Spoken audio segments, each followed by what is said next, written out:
Balancing the responsibilities of being an assistant principal, a mother, and a student was challenging, but I had a village. And the village assisted me with my children. I wanted to make sure that my boys had the lifestyle or the things that they had once known prior to my divorce. Whatever it was going to take, that's what I would do. For children to see their parents further their education or reach their goals, I think is very, very important, especially as a single mom. When they can see you persevere and you are determined and you are motivated to be better, not just for yourself, but for them, it's in their minds and they will remember.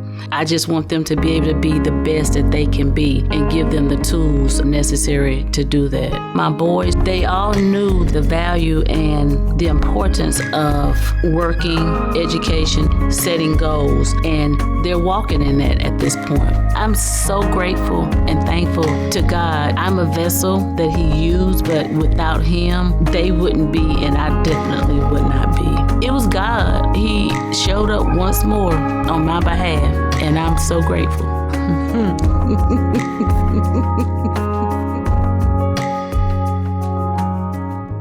So a little bit about me is, my name, first of all, is Dr. Yulanda Clinton, and I do put that doctor in front of my name because as we move forward with this interview, you'll see why. I enjoy teaching, being an assistant professor at Talladega College in the education department. I am a retiree from the Mobile County Public School System after 30 years.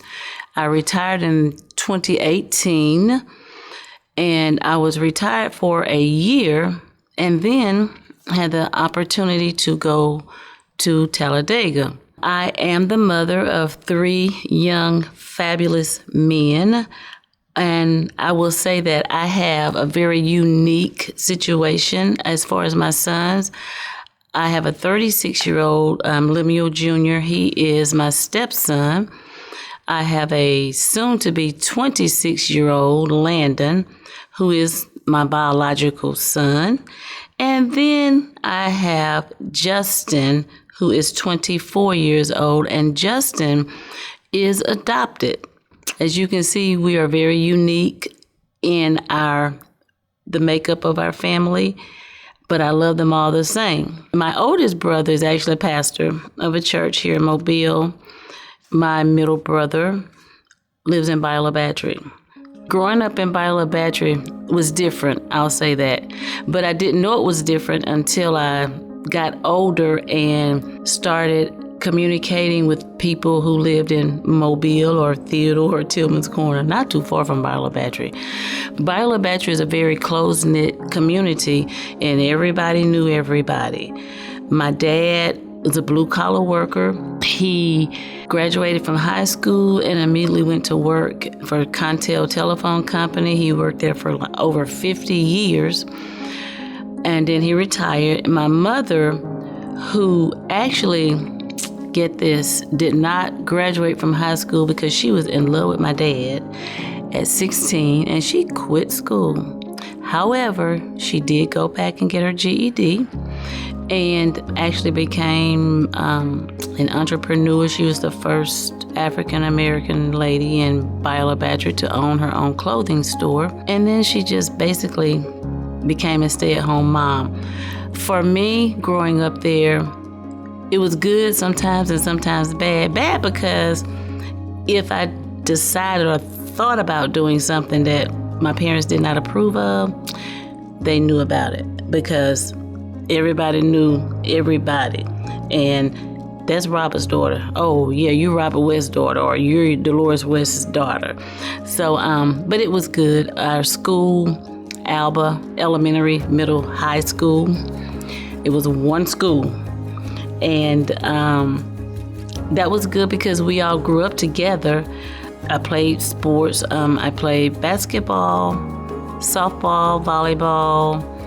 I was in student council. I tried to be very active in school.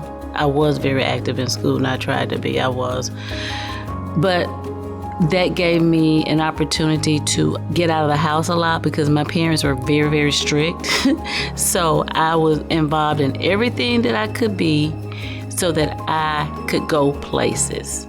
The importance of education at home, when I was growing up, my parents' education was important, and they, of course, you're going to school, but what they really instilled in my brothers and I was a good work ethic and character and having morals and values and beliefs. Seeing my dad go to work every day, no matter if it was raining, snowing, if he wasn't feeling well, and then seeing my mother doing the same, that instilled in us the importance of not just education, but work, because my father actually had no experience when he started working at the telephone company. But in order for him to move forward or move up, he had to take training. And so he would say, Greg, Mike, Yolanda, you see how I had to go to school? You're going to have to do that too in order to make it in life. So even though it wasn't like, yeah, education is important, but I understood the importance of education from them. You can have education and not have knowledge and be lost, I would say, or not be able to excel or be successful. And you can have knowledge and not education, and the same can happen. So the two actually works together. And it depends on your career, but you have to have the education, and sometimes you have to have that paper to get that position. You can have all the knowledge, but if you don't have the credentials or the qualifications, then you're kind of stuck unless you know somebody that knows somebody that knows somebody. And even at that, you still have to have that the education. When Landon was born, it was a very, very exciting time for me and my family because I was 32 years old when I had him and thought that I was not going to ever be able to have children. So first of all, it was exciting, it was joyous, it was just great. When I had Landon, I was actually married at the time and building a house. Landon's father and I lived in a house that was behind my parents. So I had a lot of help with Landon. I knew that I was not going to be a stay-at-home mom because I enjoyed my job. Because I had my mother right there at my disposal, she would come and get Landon, getting ready for me. I could go to work. So it wasn't as hard for me because I did have her to her assistance. And even once I moved to Mobile, to our house that I had built, my parents would come and take Landon to school for me so that I could get to work on time and be successful in my career. Justin is my adopted son, and the way that Justin became a part of the Clinton family was through foster care. Landon came into this world as a social butterfly, like he just had to always have someone around. And continued efforts to have another baby just didn't work. And so Landon came home one day from school, like, all my friends have brothers and sisters and I don't. Although he had his older stepbrother, but he was living in Georgia at the time. So he's like, I want a brother. I'm like, well, Landon, right now, God hasn't given us one. I can't do it. And so thought about fostering. Their father at the time and I attended the foster parenting courses and were able to get Justin as a foster child. He was 8 years old. And 3 years later, Justin became ours. One thing I have to tell you guys is this. My mother, she was Jesus' sister because my mom would not even get out of the bed without asking God, what should I do? Which direction am I going in today, Lord? So when we got Justin, I immediately went to buy a battery so that I could introduce Justin to my parents. Justin, this is Grandma, because that's what my nieces and nephews called her. She said, hey, Justin, nice to meet you. And I said, Mom, Justin's my foster child. And she stopped me right then and she said, don't introduce him as your foster child. you introduce him as your son. And my response was, well, DHR's goal and objective is to reunite the family. And I said, I don't want to get attached and have to let him go. She said, God says he's your son and you better walk in that. And so from that point,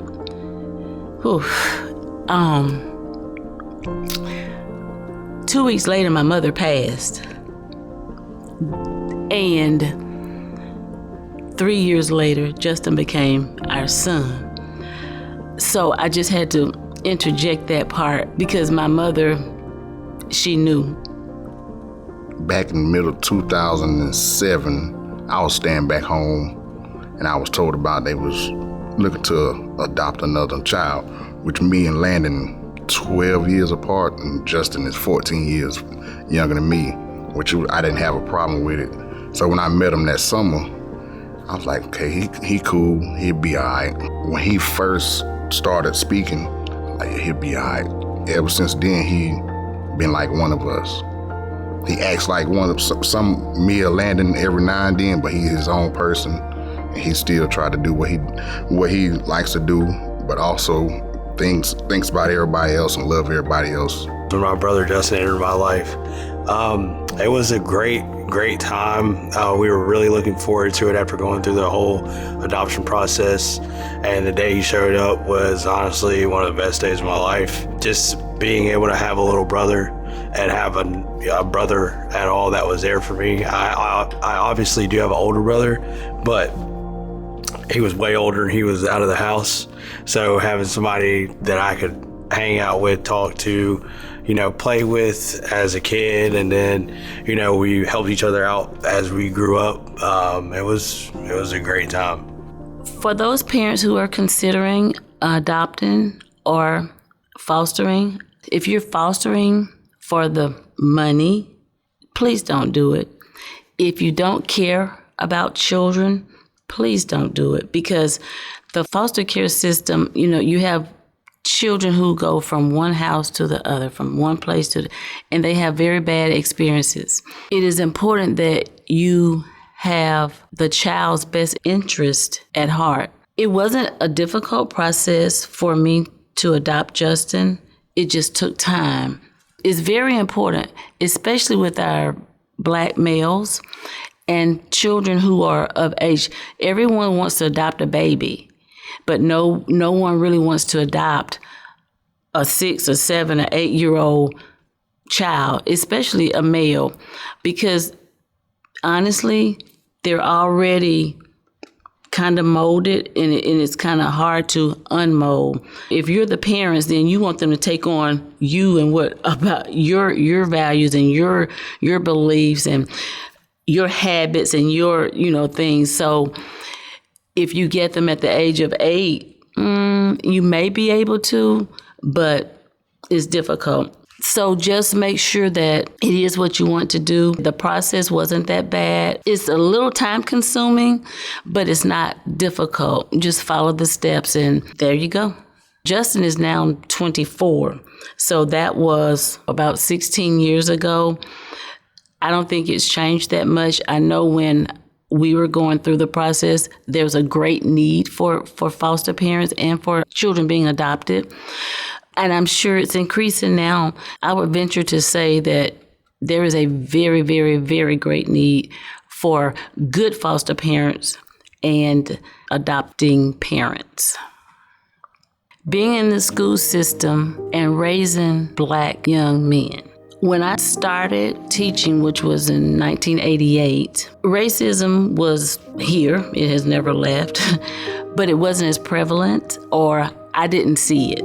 When I had my children, my sons, things started happening, where we had crime, but I didn't really focus on it. The only thing that I would tell my boys, because they had a lot of white friends, and I would tell them from my experiences, you're going to have to always do a little more to make it. And they was like, why? My friend, I said, because it's just the way the world is. My example to them would be when I was a student, I had a project. I will never, ever forget this. I I had a project, and I had worked on my project for a long time. I knew my project was really good, and I made a B. Well,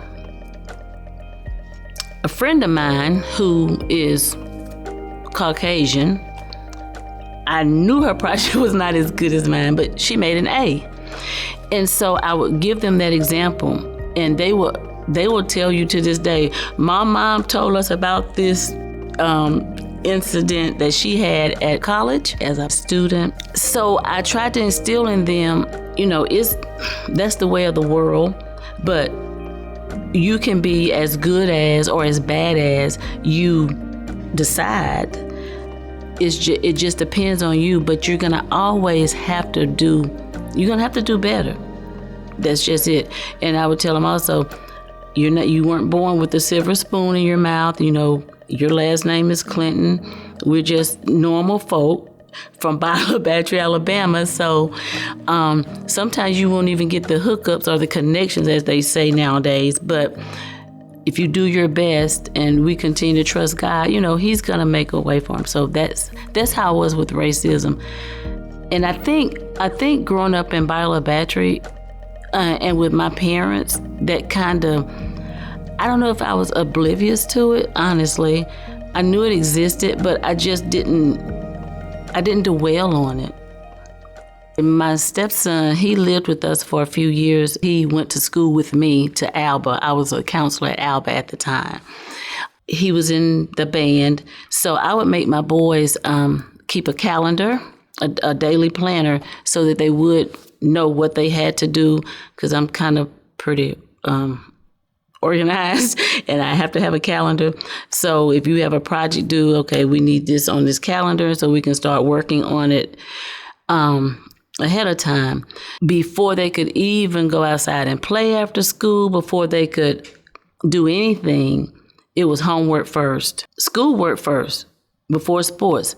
My sons were not allowed to even play park ball or anything until like second or third grade, because I just didn't want them to think all they had or all they could do was play sports.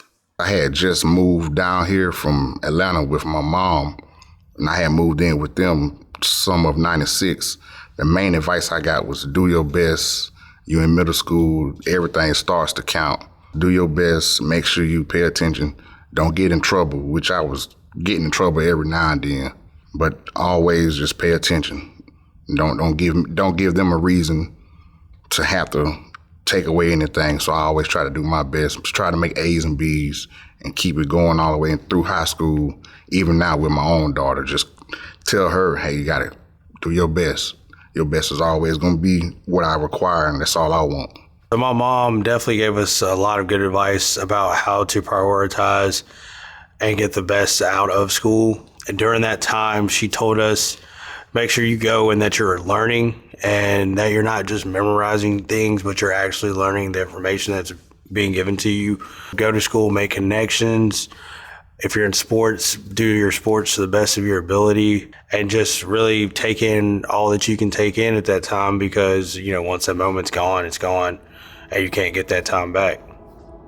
For children to see their parents further their education or reach their goals, I think is very, very important, especially as a single mom or a single dad, but from a single mom's perspective, because if they can see the struggle that the mother has gone through, and I'll just say me, my boys saw after I became a single mom, they saw the times when I felt overwhelmed and was crying like, I can't do this by myself. And this was basically after my parents died and then I was divorced.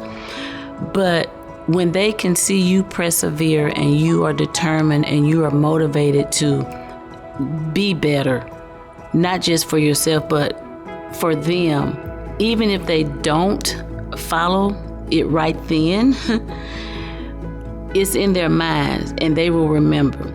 And a key example, my stepson, he was apprenticeship for electrician. He now works at Ingalls. So he saw me continue.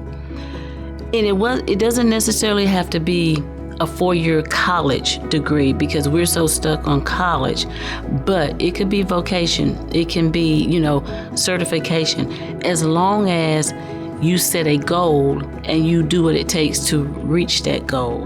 My biological son, Landon, has just graduated actually from Talladega College with his MBA. He got his undergrad from University of Alabama. Following my footsteps, my baby Justin, although autistic and has a learning disability, he graduated from Theodore High School with a 3.5 GPA and a band scholarship to Mississippi Gulf Coast Community College. But after his first year, he was like, Mom, college is just not for me. So he now works at Honda Auto Nation in the service department, training to be a mechanic.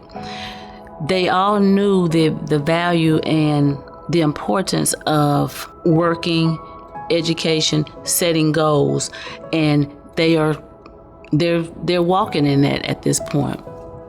It was nice to see, good to see. I was impacted by that a lot. Like, okay, education is always key no matter what you're trying to do in life. When she went back to get her doctorate, I was like, that's real cool, because I never knew anybody that was going to get their doctorate or even had it. So when she went back and succeeded in getting it, I was real proud of it. Knowing I can do something even no matter the age, keep going and keep doing what I need to do. It was very important to me as a child, especially growing up and being in high school, during the time that she became a single mother, to see her still reaching and pushing for her goals and furthering her education. I mean, you can see it in me. I just graduated from undergrad 2 years ago, and I actually just finished up my MBA program. So seeing my mom chase after what she wants out of her life really has inspired me to continually chase, no matter what the odds are, no matter what the adversity may be. You dig deep, and if there's something that you really want to do, you put your mind to it and you go do it. Balancing the responsibilities of being an assistant principal, a mother, and a student was challenging, but I had a village, and the village assisted me with my children. One of my sons and I had this conversation about a month ago, because after I gotten all these degrees, I was like, I know my boys love me and I love them, but I wonder sometimes, did I let my career get in the way or kind of hinder me from us really, really bonding? Because I was out there, I was going to college, I was going to school, I was going to get this degree, get that, because I was thinking it would make them proud of me, but also to be able to provide for them. And I wanted to move up in the school system. I knew I didn't want to be a teacher forever. But we were talking, I said, it was Landon. I said, do you feel like I was not there for you guys a lot because I was in school? And he was like, well, sometimes yes, but we understood, and Grandma and Papa were there, or Dad was there, or Jackie was there. And these were people who helped me with them. But no one can take the place of you as the parent or the mother. I don't care who, my mom, my dad, they give them, grandparents give them what they want, but they couldn't take my place. So it's hard. And now I understand why a lot of women would wait until their children got older to start their career or to go back to school. But I wasn't fortunate enough to do that, so I had to make it do what it do. Yes, I will say there were some times that I did feel neglected. It wasn't really when she was going to school in Southern Miss, but when she became principal of Mobile County Training School. I was at McGill at the time, and I was always the last kid left at the school waiting to get picked up. And there were some times where I was pretty upset about that. I knew there was nothing she could do about it, but just all my friends had left, and I'm sitting there until about 5 or 6, every day waiting on her. But I knew she was doing the best that she could. And eventually we found a solution for that problem. I started having people take me home or having people come pick me up. That was probably one of the only times I did feel neglected during the whole process. But at the same time, it also taught me some patience. So I learned a little something from it. The sacrifices that you make for your children are many. I wanted to make sure that my boys had the lifestyle or the things that they had once known prior to my divorce. Whatever it was going to take, that's what I would do. Landon, and you guys hear me mention Landon because he's just Landon. Even if I tried to say, Landon, no, he's like, it's me. That's Landon. So Junior, he was quiet. He was, yes, ma'am, whatever. Justin, same way. Landon, it's me. It's about me. But he was he's just social. So Landon was a basketball player, and he was zoned for Baker. He played for 1 year. And I will say, my son was pretty good. I don't know what happened, but something happened with the coach and he was like, Mom, I don't want to play there anymore. I'm like, well, you're going to have to, because where's she going to go? I want to go to McGill. You're not Catholic. You're not going to McGill. We're Baptist. But Mom, I said, but nothing. I said, and who's going to pay for it? Secondly, I said, you don't even live in the zone. You can't, if you go, you're going to have to sit out a year. By then, he would be 11th grade. Well, I want to go. I'll sit out. So, God just, he just has these plans already if we just kind of walk in them. Justin's social worker lived in another part of Mobile. She needed someone to move in to help her out, whatever. So I had just been named principal of Mobile County Training School. Where we lived was in the county, so we had to move within the city in order for him to be eligible to play immediately at McGill. So I said, okay, we will move. I'm going to move so that you're able to play basketball for McGill. But in return, you're going to have to keep your grades up. That's no ifs, ands, and buts. I said, if you're not, I will jerk you out of there and you'll go back to Baker. And so I did that. It helped me because that put me like 5 minutes from Mobile County training instead of 35. But honestly, I would not have moved there if he didn't want to go and play basketball. So those sacrifices are where I wanted to go and do something, but they had basketball practice or Justin had band practice, So we make these sacrifices for our children because we want them to have what's best for them. And I don't say I want them to be better than me or to have more than me, but I just want them to be able to be the best that they can be and give them the tools necessary to do that. A year before Landon was born, a lot of sacrifices made because I wanted to play football, baseball, and also do good in school. So I had to sacrifice, and they also had to sacrifice, and she sacrificed by helping me with my studying habits, because my studying habits was, I wouldn't say it was bad, but I wouldn't give nobody that advice I was doing before she came into my life to teach me how to study. And then once I got older and they was in high school, I saw the sacrifices she made to get where she wanted to be, and also with Landon and Justin, they had to be picked up, make sure they was taken care of, doing what they needed to do, especially getting their homework done. So I had to make sure, hey, you got to get this done. If not, somebody gonna be mad at you. It ain't gonna be me. It's gonna be your mama. And if you don't get it done, you already know. So just go ahead and get it done, so you won't have to hear nothing. Say I already did it. Go do the next thing. That way she already tired from being out studying and everything, and then also going to work. Like, just give her a relaxation that you already did what you need to do. that was the main sacrifice, because she was always running, trying to take care of school and landing and just at the same time. I can remember a few sacrifices that my mom did just for me. The biggest one to this day, I think, is her moving in with, first of all, moving in with her brother so that I was able to attend McGill and play basketball there.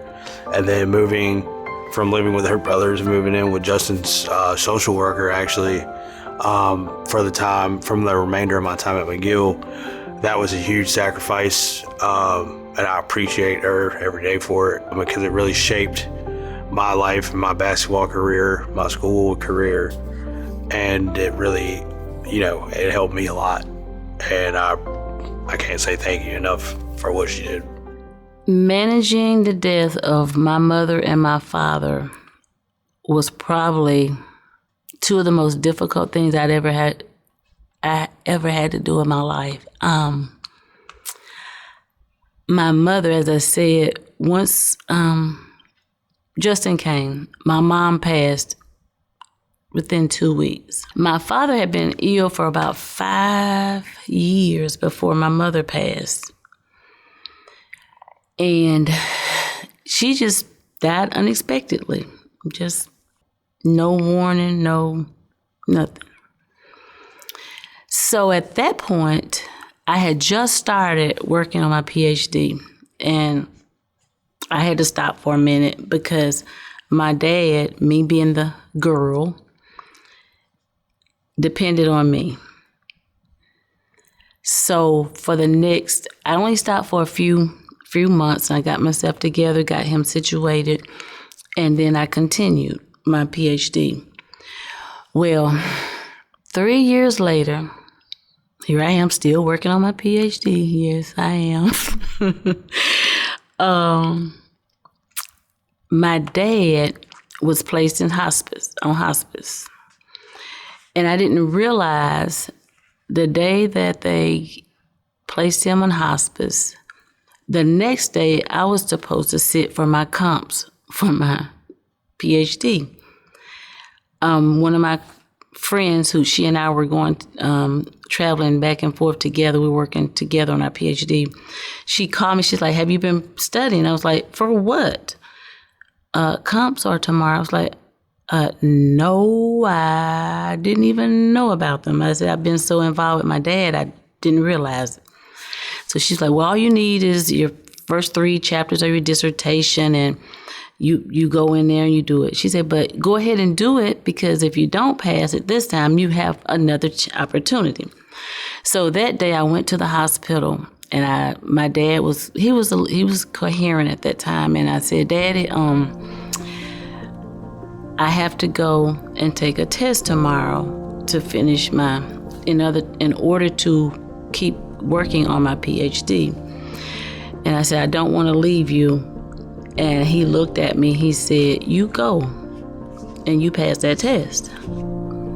So I did.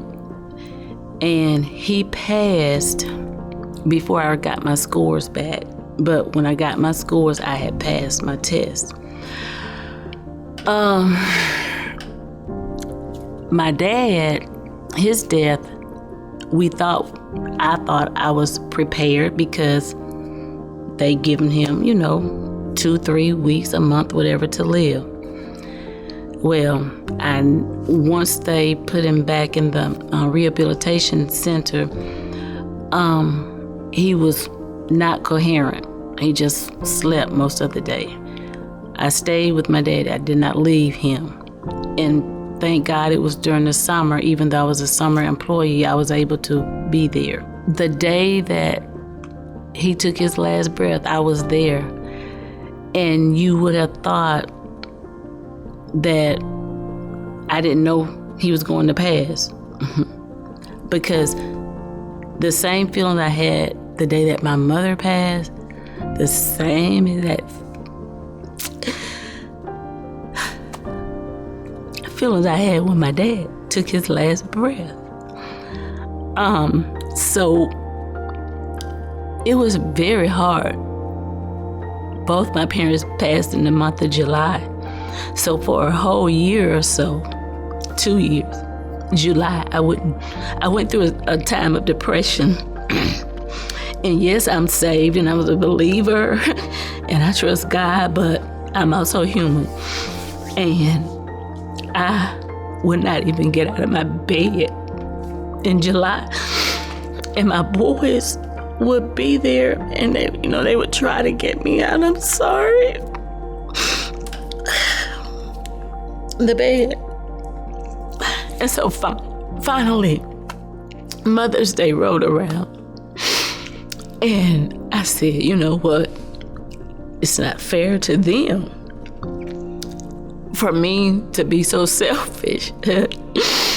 So I got up, and from that point forward, I would try to remember, like we would remember the good times and the good things from my parents and celebrate. So it was challenging. And as you can see now, it still is, and it's been 2007 and 2010. But my family is very important to me. And so we made it through. Having a son that's on the spectrum of autism, and not only that, but he also was learning disabled. I think being in the school system was a plus because a lot of parents, they don't know. When Justin first came, I knew that there was something, and it was because of my education. Like, he was just different. And he would he would make noises. And I don't know if you guys are familiar with the movie Rain Man with Dustin Hoffman and I think it was Tom Cruise. That was Justin. And I kept telling the social worker, I said, he is autistic. Oh, no. I said, well, I'll tell you what, we're going to have him tested and we'll see. So they did. Now, most parents may or may not know that if they haven't had to haven't had any dealings with an autistic child or person. So it was a plus for me being in the school system to be able to identify it and then have them to further the testing to make sure that he was. And he did test it. So I was able to be an advocate for him and make sure that he received all services that were available to him. Elementary school was great. The principal worked really good with Justin. High school was awesome. They provided him every assistance that he needed, all the tools, just whatever. So again, I'll just say, and I don't want to say that, oh, he got special treatment because I was there. If you don't know what's available, then you don't know to ask as a parent. So with me being in the school system, I knew the services that were available. So it wasn't that big of a challenge. My decision to pursue counseling and not continue to be a lifelong teacher was already instilled in me from the time I became a teacher. I enjoyed teaching, and I had always had a desire to work with young people. In my church, I was a musician, and I worked with the youth department. So I always wanted to work with children. After I got into the classroom, I'll say this, I didn't want to teach forever. My sister-in-law was a counselor, and I saw how she didn't have to write lesson plans and do this. So I was like, I'm going to be a counselor, and I'm not going to be teaching all my life. So that was the first thing. I taught at Castleton Elementary, and up the hill was the high school. It was Mobile County Grand Bay High School. And they needed an cheerleading coach and a varsity girls basketball coach. So I was like, I can do it. I'll do it. When I started, I immediately fell in love with working with high school students. There was such a need. They all had issues like it was this, it was that, it was this. But they would come to me and talk to me about those things. And so I was like, okay, Lord, how can I help these young people? I have an elementary ed degree. And so that was really what got me to, after my master's, like, okay, let me get a counseling degree and then I can work with high school students. So that's really what got me out of the classroom. That was a real reason for becoming a counselor. And then it just it was a domino effect, because after that, even though I started as an elementary counselor 1 year, but I was able to go back to home, which was Alba, and I was the 7th and 8th grade counselor. And then Alma Bryant was birthed, and I was able to go to Alma Bryant in 1998 as the high school guidance counselor. So that's really how I got into it. I did not ever have a desire to be an administrator. But thanks to Mr. Fred Marshall, bless his soul, he would see me anywhere. Miss Clinton, I want you to be an administrator. And I was like, Mr. Marshall, I do not want to be an administrator. And I was actually working on my PhD at that time. I want you to be an administrator. And he just continued and he continued. So once I got my, I got certification in administration before I got my PhD. And I had a specialist degree in counseling. He found out that I had gotten it, and he called Alma Bryant. He was like, okay, you're ready now. I'm going to get you into school. I was like, I'm good where I am, Mr. Marshall. No, you're not. And so, again, God and his plans, the girl who was assistant principal at Alma Bryant got married and moved to Birmingham. And he immediately placed me as the assistant principal at Alma Bryant. So that's my kind of journey from the classroom to, as we say, out of the classroom teaching. The pressures and the challenges when I transitioned from elementary middle to high school counseling, they're different but the same. Of course, high school students are dealing with their sexuality. Where am I going to go to college? My parents don't understand. Strong peer pressure to do drugs, to have sex, all those type. Sometimes even, where am I going to sleep at night? I would have students sleeping in cars because their parents would put them out, or they had to work. So I had high school students trying to juggle work and school, which to me, I just couldn't grasp. And I was like, you guys are better than me, because I don't even know if I could handle that at your age.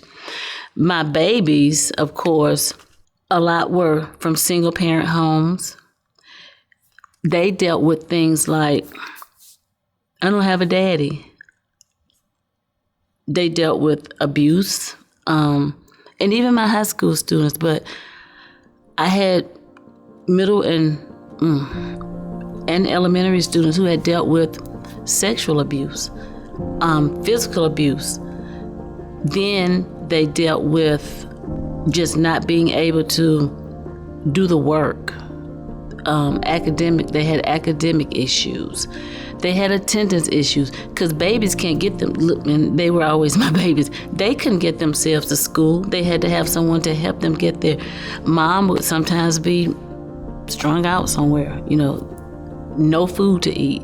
So different but the same.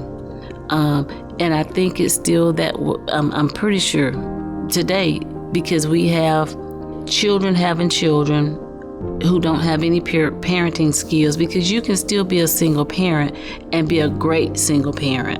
It doesn't mean that just because you're a single parent, you're not going to be a good parent. But you have to make sure you have the resources and you've equipped yourself to do that. And sometimes they don't have the parenting skills. So there are a lot of reasons for these behaviors from our students. And we just have to sometimes get to the bottom line of it. I do remember being an administrator, because counseling, but before I would ever hand out the discipline, the punishment or the consequence for the child, I would always talk to them to try to find out why. Why did you do this? What's causing it? Why is your behavior such? And that would help me to understand them, although they would still have to take the consequence. But when they would come back or we would move forward, okay, this is what we're going to do to help you, because we can always issue consequences, but if we don't help them fix the issue that's going on, the underlying problem, it's a recurring event. Those are the children that are labeled as behavior.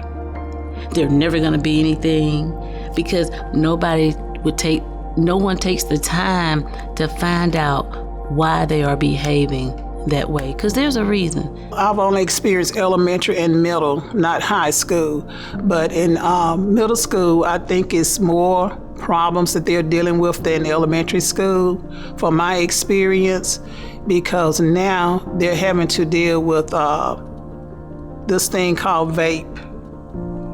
That's very, it's destroying our kids, and there's so many different ways they can use it and you're not even aware.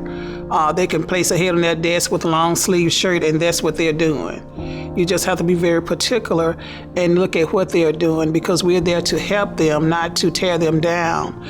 But the help is needed in that area now, where it wasn't at that particular time years ago.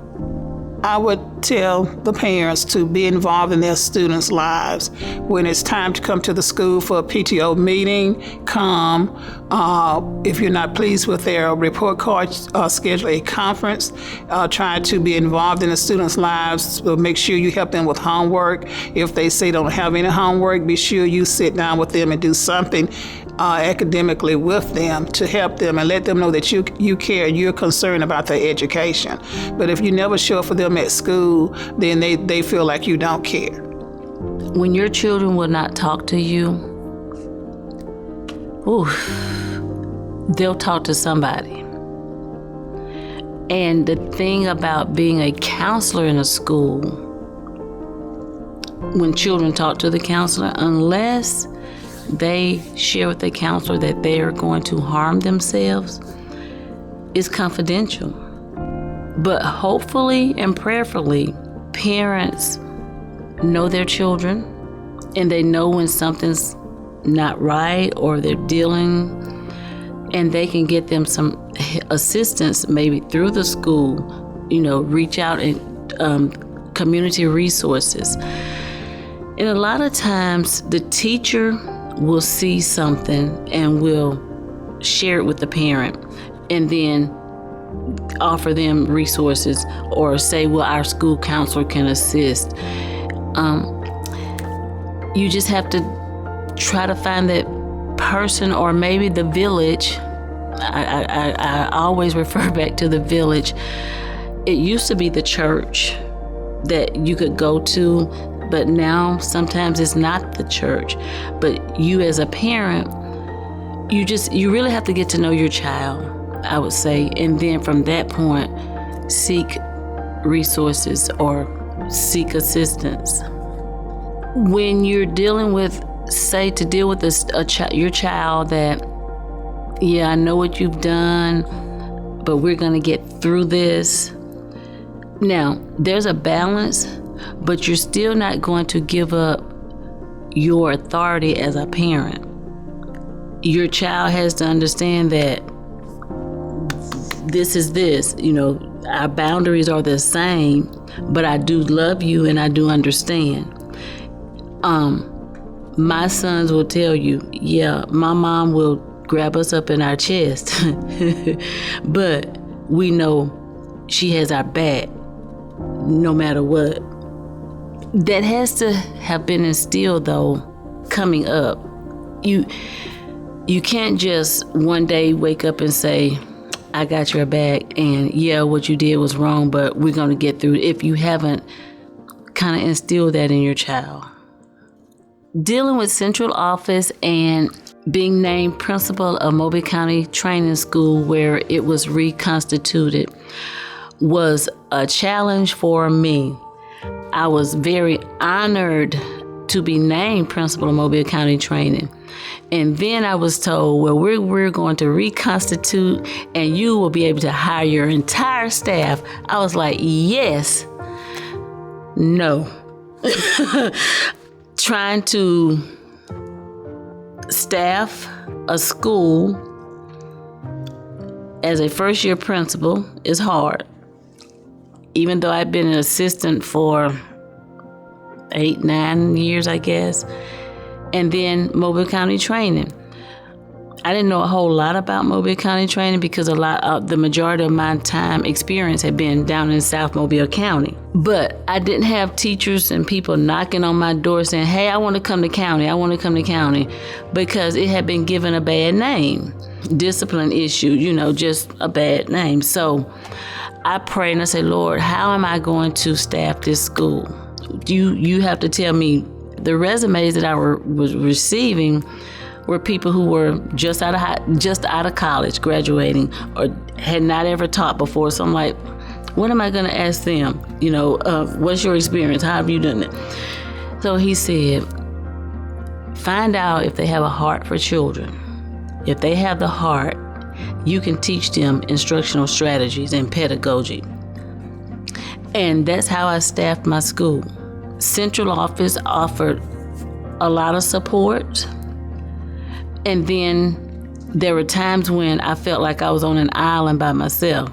And Mobile County, as you know, is a very large school system. So I don't think it was intentional that I felt that way, but it was just the way that it was designed because it's so big. I had a supervisor and she would offer support. But it was a challenge, but I made it through, and we did make some great strides and improvements during my time there, even though it was pretty short. But that experience was the best experience ever for me in education because it actually prepared me for my transition into Talladega College. I first met Dr. Clinton when she became a principal at Mobile County Training School. She interviewed me as for a teaching position, and she requested me on the same day. And it was a good experience for me. She was a caring person. She was concerned about the faculty, staff, and students. The first day for faculty meeting, she walked into the library and she sang a song. She started singing, I believe children are our future. Teach them well and lead them along the way. And so she had my heart then because I knew she was concerned about the students, the whole being of the students at Mobile County Training School. During the process at Mobile County Training School, I felt like the process was good. Dr. Clinton was a good leader. She wanted the best for the faculty and the students. And with her being a counselor, she was able to cycle some of her experiences into the process because there were so many needs at Mobile County Training School. The transition from Mobile County Training to Theodore High School was a breath of fresh air. No, I loved being at county. I did. I love my baby. I love my kids. They had a different set of issues, but their issues actually were similar to the ones that my high school students had. After I had worked at county, endless nights, days, seemed like years, had neglected my sons. I would go to work at county. I'd get up at 5. I'd be there 7, from 7 in the morning until 7, 8, 9 at night. And people would say, you over there in Plateau that time of night? I was like, yeah, I am. But I had met a person that lived right on the corner. He said, Dr. Clinton, I see you there. One day I passed by. He said, I see you there every night, and I sit on my porch until you leave. I'm gonna make sure that you're okay. That meant so much to me, and he did. Every night I would pass by, he'd be there, and because the community, it's community school, so they were supportive. My boys, they felt, that was a time when they felt neglected. So when I say it was a breath of fresh air, it was like, I don't have to have these long nights anymore. I don't have to have them wait on me to pick them up from school or from basketball practice. I can get home at a decent hour and resume a somewhat normal life. So then it was also very good because Justin, my son with autism, was in ninth grade. He was going to be entering ninth grade. Theodore has a really good special education department.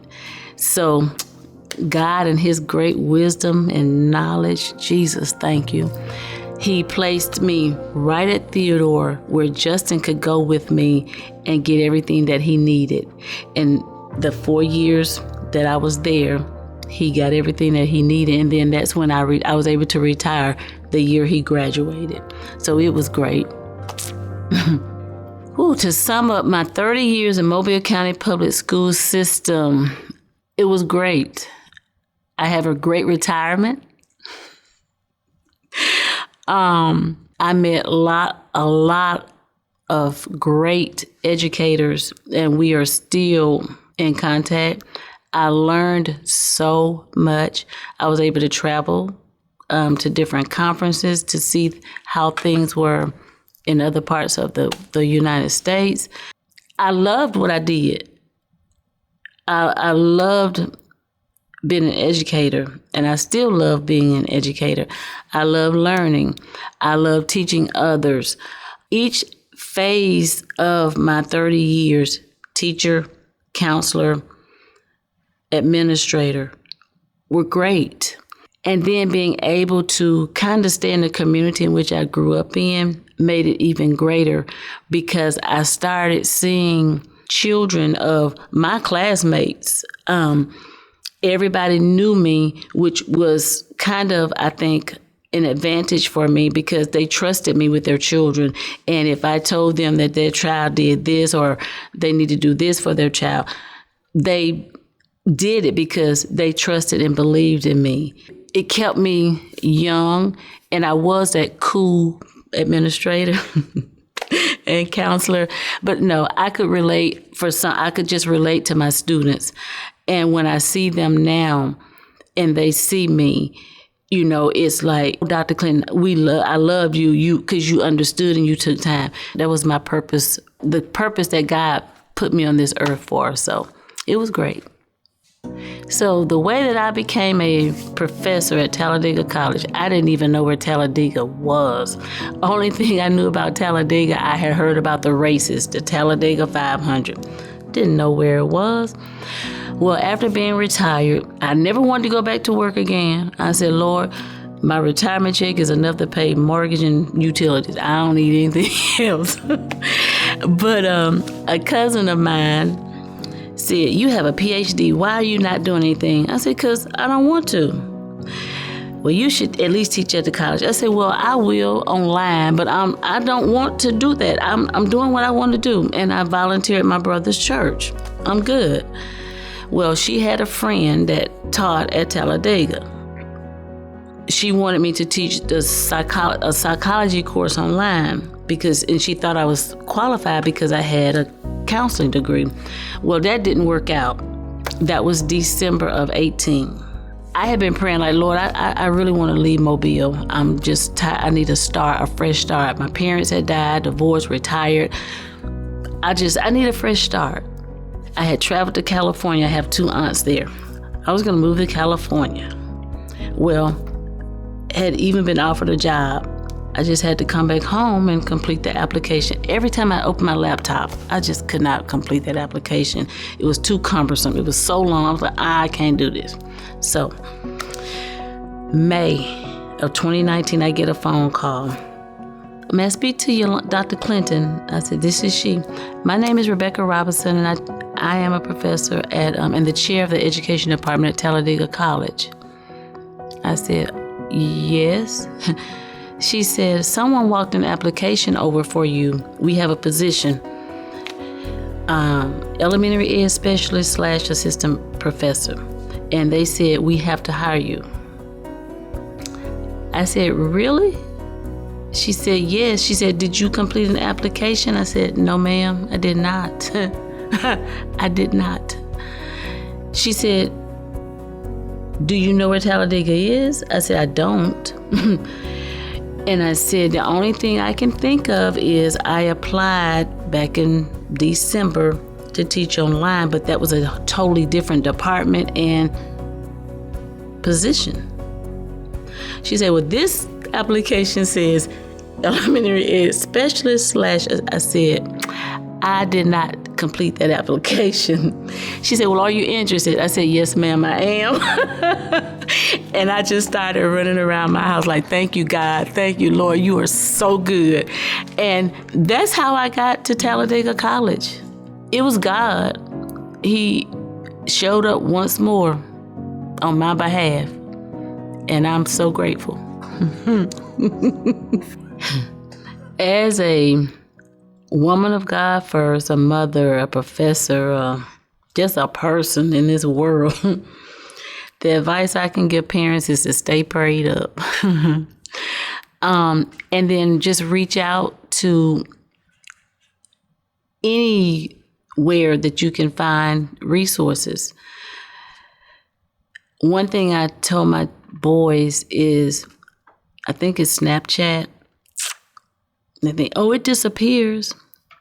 When you talk about negative images on media, it may disappear, but somewhere in cyber world, it's probably there. And when you are applying for scholarships or jobs or whatever, companies look on your social media pages. I'm not telling you to do those things, but if you're doing them, everybody's recording. Don't put it out there. Don't do that. In order to get the best things in life, you have to be the best that you can be, and you have to put out positive vibes. If you're following the wrong crowd, or you're doing negative things, then negative may follow you. Parents, stay prayed up, and you be the role model for your child. Don't expect Larry Butler or Jokic or whomever, these athletes, to be your child's role models. You be the role model for your child.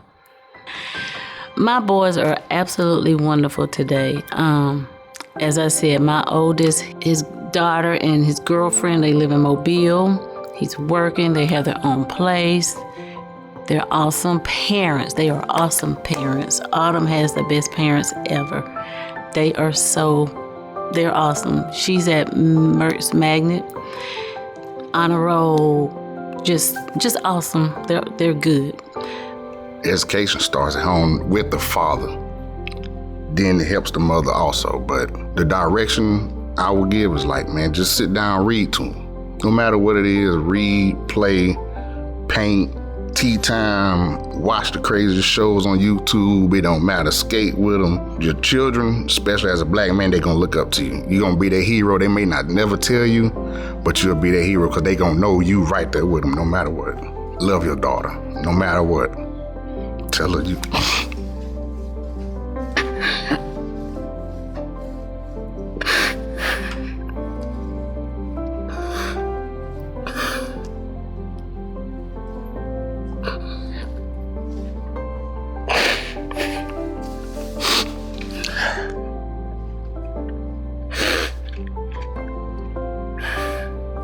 Tell your daughter you love her every day. Even if she is sad, tell you love her, and she gonna have your back no matter what. You cannot do no wrong in your daughter's eyes, and she gonna be there no matter what. And just do the simple things with her. Teach her how to brush her teeth, wash her face, wash her hair. Like, just be there. Just always be there. If you say you're gonna do it, do it. Do not back down.